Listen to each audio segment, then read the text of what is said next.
Hi guys, it's Lana, and as you know, this is the Second Breakfast Club. So really quickly, I want to do an introduction to this series I'm about to do with my dad. I'm going to slap this at the beginning of every video in the series, so if you've already seen it, feel free to skip ahead. If not, please listen, just to help kind of clarify what we're going to be doing here. So as a lot of you know, Bangtan universe is basically solved at this point. There are webtoons coming out, there's novels coming out. The purpose of this series is not to solve the story. I'm not going to be telling my dad anything that won't help understand basic symbolisms. Like I'll tell him what the Demian book is when we get into the Wings short films because that's, you know, important. But I'm not going into deep theories. He's probably not going to get deep into every individual character or anything. I just wanted to see what this story looks like to fresh eyes, like eyes that have really never followed BTS or studied BTS, eyes that know mostly like literary symbolism and artistic composition, and just get his fresh, honest take on this. So with that in mind, I just want to make sure that when you leave comments or talk about this video that you consider what the actual goal is. I know in the past when we've done similar things, we've gotten feedback like, oh, you didn't talk about this book or you didn't talk about this thing. That's not the point here. The point is just fresh eyes. So don't go into this expecting anything intense. If you want more in-depth stuff, you can watch my actual theory videos. Although again, it's pretty much solved at this point, which is why I'm still unsure if we're even going to do the highlight reels and beyond, because that's on the webtoon.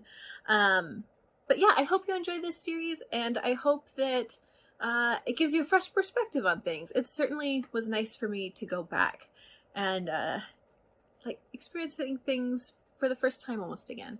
It's really lovely. So enjoy and have fun. All right, guys, it's been a long, winding, dark, crazy journey, but we're at our last video for this little series, right? So, I've said it in other videos. You guys might be wondering, why are we watching a trailer for a tour that happened 2 years ago? But for those of you who've seen it, you might know why. And those of you who haven't seen it, welcome to the last bit of surreal piece of this puzzle that most of you never paid attention to. I really think this is important to the story, and it's really artsy and really crazy, and I'm excited to see your interpretation because, like Blood, Sweat, and Tears, the Japanese version, it is all just up for interpretation. Yeah, so let's just dive on in and see what happens. 3, 2, 1, go.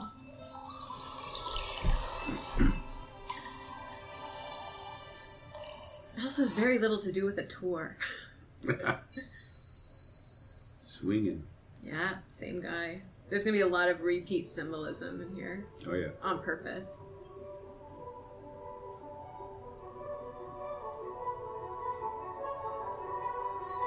And I went to this tour. And he went to fire.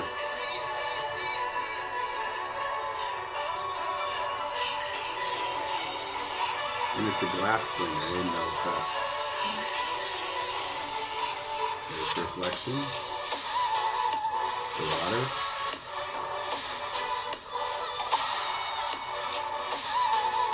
The colors.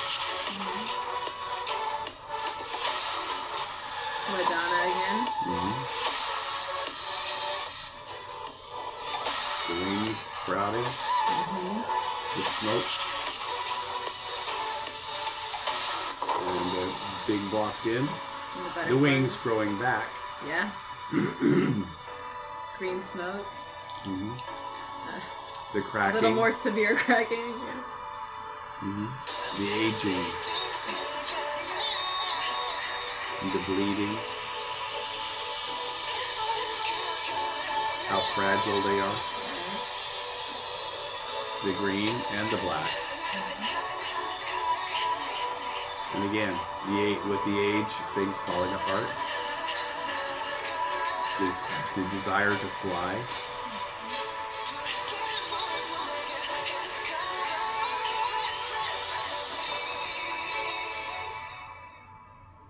Oh. I think we've pretty much covered that. Yeah. same symbolism type things. Yeah. The only thing I would point out from what we were saying is when V turns into an angel, that's a dark face. Yeah. That's not a happy angel. Well, I mean, it is a happy angel, but he's not happy for a lot of the chill reasons. Yeah. But it's falling apart. It's aging. But you notice he never actually flies. No, not at all. He's wants to fly, but can't. It's an illusion. And the feathers coming out the top, starting to molt. Well, I think they're freshly sprouted. Freshly sprouted, yes, but not lasting because everything's falling apart. And the glass swing. Yeah, fragile. I didn't notice that it was glass before. So in other words, it can shatter. Yeah, I don't think it was glass in Blood, Sweat, and Tears, but it is here for sure. But it's burning. Yeah. Yeah. So again, burning up. It's kind of like they're foreseeing that groups like this flourish and then suddenly burn out and fall apart and age. Yeah. And I think that's their biggest fear, is that they'll fall apart, age, and no longer be a group. Yeah, and I think that can play in both the story and in terms of the band. Yeah. Because quite a few of their songs actually are not necessarily fear of burning out, but an acknowledgement that they will. So they have quite a few songs like ranging from, if we don't keep working, we're going to go back to being where we were. Or J-Hope actually has a song called Daydream that talks about basically like everything is working now and I can see my future and everything, but it's not always going to be this way. Or it's going to, just that acknowledgement that either it can fall apart or that just naturally, even if they have the best career ever, they're going to come back down. Or it's all going to go up in flames. Yeah, like that's a possibility for sure. And yet the one who's trying to hold it together feels it's his responsibility for starting it and for watching what happens. Yeah, and he's the one falling apart like a statue. Because of age. Yeah. But it's premature age. It's rapid aging. Yes. Things can fall apart very quickly. Even before it actually takes off. Yeah, which, like, I don't want to keep, because these are real people, and I feel like a lot of people forget that these are real people, and just because they're bigger than life, I don't always like to make assumptions about their real life. But I find it powerful that we're interpreting this way, and the Wings album and tour is when they actually started getting very big. Right. But at the time this was happening, they didn't know how big they would get. That's what I'm saying. So like, they thought that they could quickly burn out. They were almost seeing the future here. Yes. They could quickly be a flash and a one-hit wonder and be done. Yes. That was definitely a fear theirs.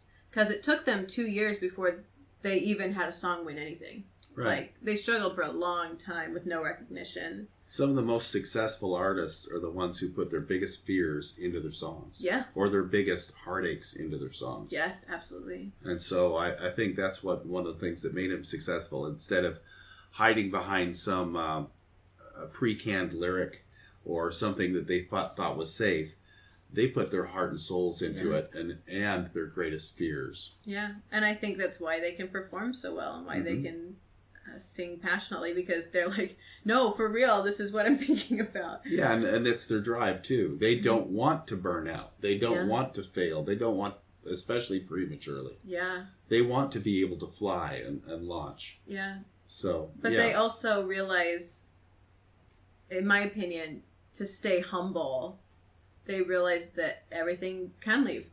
And everything is fragile. You do the best you can, and you can be on the streets in a month, you know? Like, right.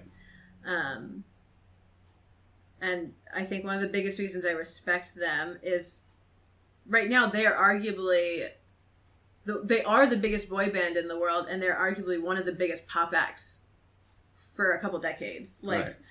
But despite all of that, they're still some of the humblest people I see, and dump a lot of their money into charity. And especially Yoongi has explicitly said, I do it because I don't want to ever become greedy. I don't want ever to be ruled by money. I've been super broke before. Now I have everything I could ever want. So it's really tempting for me to just become wealthy and greedy. So I'm going to donate. So yeah, see all that pictures of luxury and everything like that being a trap. Yes. I think that's why you nailed it on the... hit it on the nose for Blood, Sweat, and Tears, because I think that is their fear, that they could get absorbed into this luxury and forget where they came from, forget other people. But like the most successful bands, they took huge risks. They were different. Yeah.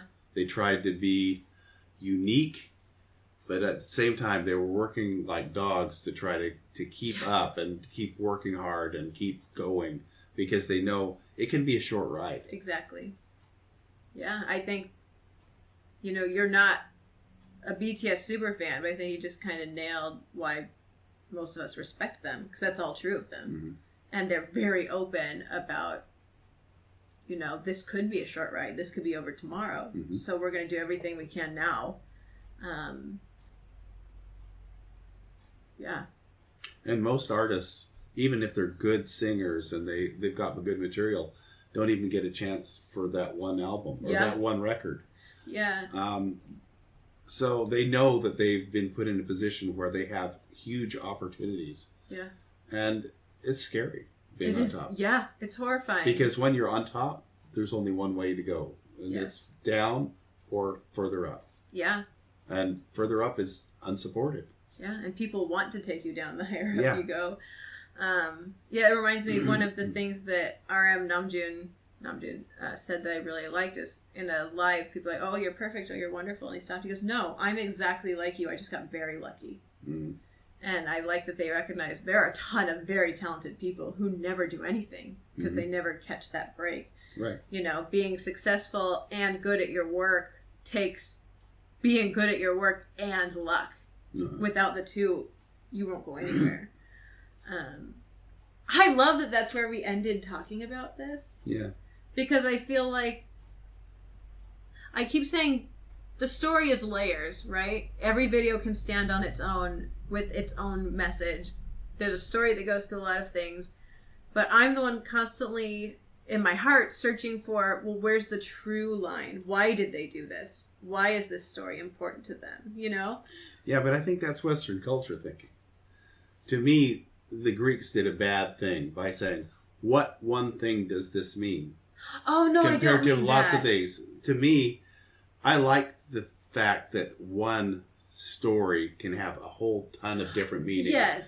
And you can tell the same story and get a different meaning each time. Yes. I like that better because there's some people who try to put such a fine detail. What did they mean? I prefer what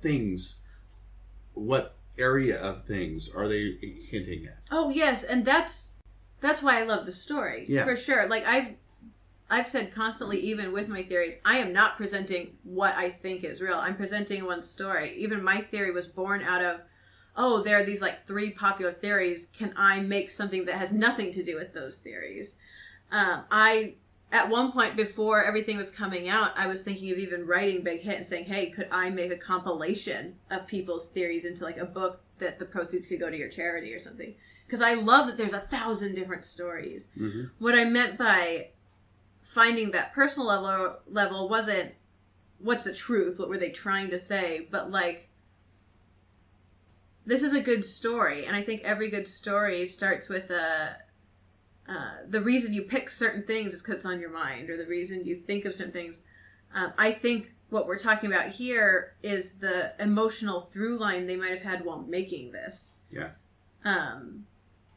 Because there's a lot of reasons that they touched on some of the things they did. Like, the issues that they picked for the characters were born out of wanting to express a wide variety of outcasts that society tends to ignore and express problems a lot of teenagers really have. Like, addiction, depression, and stuff that Right. everybody's hiding. Like, they had all these social reasons and other reasons to do it, but I'm constantly wondering, but why that? Mm-hmm. What drew you to that? What drew you to this book? What drew you to that? And I think a good chunk of this is that recognition of life can be really hard, and you can step out of that life and be very successful, but 2 seconds later you can be back Right. to where you started. And that's important to remember no matter where you are in this mountainous journey. And sometimes the best therapy for people is to be able to bring out their hidden story in a way that doesn't cause them grief back. Absolutely. Yeah. So that's why I'm really happy this is where we got to at the end of this. I think that's more powerful than, well, here's a timeline we think of events. Right. So yeah, I hope you guys enjoyed this journey with us, and it really meant a lot to me, both to you and to you guys, that we got to do this. It's very special to me. So I hope you liked it. And I hope you liked it, or at least don't want to die now. And I know she didn't like it. She just wants to go to bed, and she's sick of filming. But yeah, so if you have other ideas, other things you want to do, please definitely let us know. But for now, it's the end of this series, and I'm really happy with it. And if you guys are budding artists, just remember, learn something from this. Yeah. Learn how hard it is to make it. And don't beat yourself if you don't. Yeah. Enjoy the art for the art. Yeah. There are a lot of people I know who put out beautiful music who have very, very few subscribers. Yeah. And that's okay as long as it makes you happy. Yes. And as long as it brings out those emotions that you need to bring out. Yeah. And remember, a lot of you guys who are watching an army and you're like, oh, BTS, they're perfect. They're wonderful. They're unimaginable. At the end of the day, they could have been just as talented and beautiful and perfect and never made it. And so you can also be you're just as perfect as they are, Like, they got lucky, and they'll admit they got lucky. And so even if you haven't gotten lucky, that doesn't mean you're not on their level. You know what I mean? Right. So yeah, express and learn. And remember that the best art comes from digging into yourself and putting it out there. It's okay to put things that you think might be shameful about yourself into another context and make something beautiful out of it. So, yeah. So with all that said, live long and prosper. Also, like, comment, and subscribe to both of us. Bye. Okay, guys, I'm tacking this on because we totally forgot to have my dad say his bias. So here, you're getting selfie style. Who is your bias? Who'd you choose? Or who chose? Yoongi Sugar. Sugar! The piano got me. Yeah, absolutely. And I was raised around pianos, and I understand. I relate to that. And he was playing an organ in Blood, Sweat, and Tears. And that's very your family. The family is very musical that way. I think that's very funny because he is both Ashlen's and my bias wrecker. He's our second favorite for both of us. So you joined the family for sure. Okay. But yeah, we've got a Yoongi stan. I know a lot of you are going to like that. And I don't know. Yoongi writes a lot of the music. You write a lot of music. It fits. Yeah, it seems to work. All right, guys. So glad to tack that on. Hope it wasn't disappointing. And all you Yoongi fans can celebrate that you got another among your midst. And all the ones who hate Yoongi and Sugar, well, bye-bye. Please be healthy, as he would say. All right. Bye.